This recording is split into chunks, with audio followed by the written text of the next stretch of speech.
Greetings citizens of the world.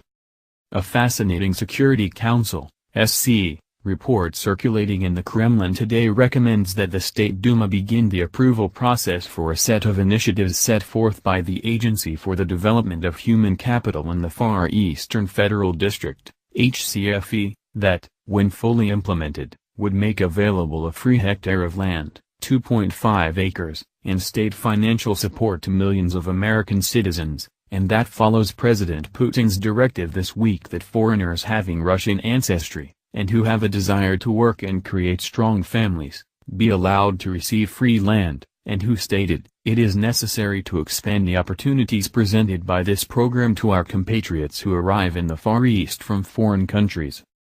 According to this report, the HCFE was established in 2015 for the purpose of providing labor resources to the Far East Federal District, and whose Far Eastern Hectare program grants a free hectare of land and provides state financial support to peoples permanently settling in this region, and that, so far, has had over 100,000 applications made with more than 28,000 plots of land having been granted, and 8,000 others being approved and awaiting their new residents signing their agreement documents.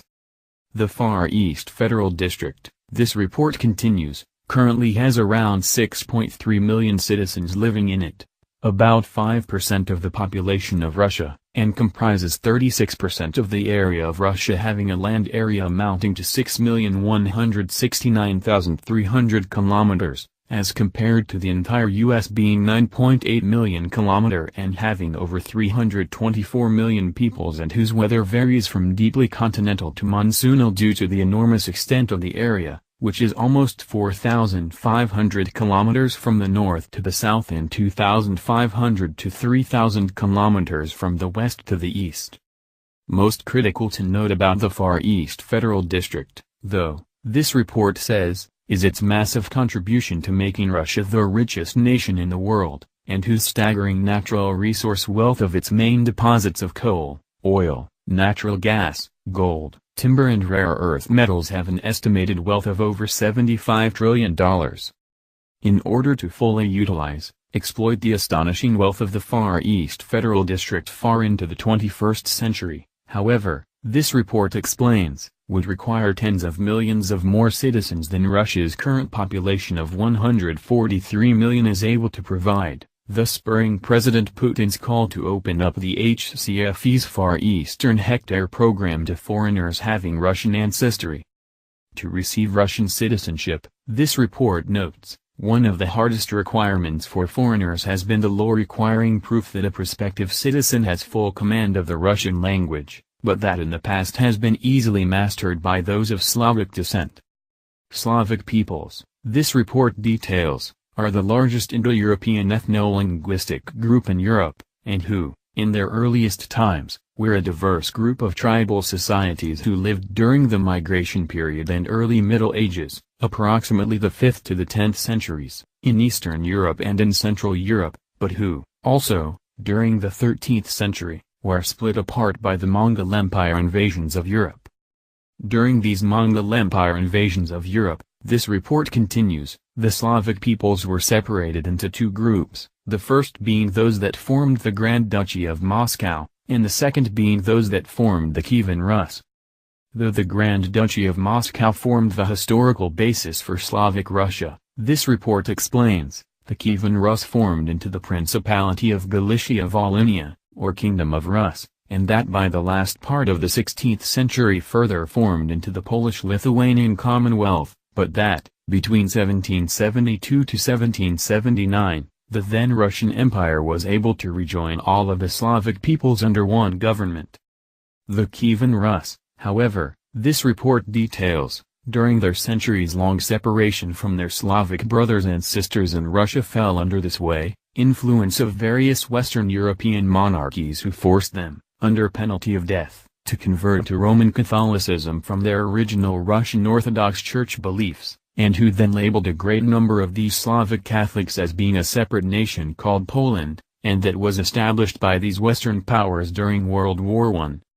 This history of the Slavic peoples in Europe as it pertains to Poland, this report says, is important to understand as for over 400 years, since 1608, millions of them immigrated to North America, with over 5 million immigrating to the United States alone from the early 1800s to the beginning of World War II, and whose estimated over 10 million descendants living in America today, are classified as being of Russian descent under Federation law, as at the time they immigrated to the U.S., they came from Russia as there was no country named Poland. The West's gross distortion of these Slavic peoples' historic past, called the Polonization of the Russian people, by indoctrinating them to believe that they are Polish instead of Russian, this report continues, is countered by historical facts, most especially by the Polish and Russian languages being nearly identical, and whose only differences are stylistic and grammatical, and comparable to the linguistic differences found in America, too, between its Appalachian English language peoples and the English spoken by the rest of the peoples of that nation. With millions of these Polish-Russian Slavic peoples in America now eligible for the HCFE's Far Eastern Hectare program, this report continues, it appears that many of them may be susceptible to doing so, and as evidenced by many factors, and that include their being choked out by a prevailing view among U.S. government bureaucrats that they have the right to search, seize, strip, scan, shoot, spy on, probe, pat down, taser, and arrest any individual at any time and for the slightest provocation. They're living in the most litigation-prone, lawyered-up country that has ever existed in the history of the world. A place where frivolous lawsuits abound and horrendous penalties are the norm. Their top Democratic Party leaders now going full communist and calling for the ending of all Americans being able to own private property. These same Democratic Party leaders continue to purge their nation of their racist past history by their now shockingly removing the stained glass windows from their nation's national cathedral because they depict two famous Civil War generals of the Confederacy, who are Robert E. Lee and Thomas Stonewall Jackson, both of whom were staunch Christians who opposed slavery and West Point graduates. And, most importantly, the line of Christ now dimming in America as new polling shows that, for the first time in that nation's history, its satanic godless citizens now outnumber Christians. This report concludes by noting that President Putin has, also, instructed the HCFE to ease citizenship rules for foreigners investing $10 million in Far East Federal District in order to bolster the Federation's technological might, power, and that Putin had warned this past week was critical to the survival of Russia, with his stating artificial intelligence is the future, not only of Russia, but of all of mankind. Whoever becomes the leader in this sphere will become the ruler of the world, and whose grave fears were raised last month after an AI singularity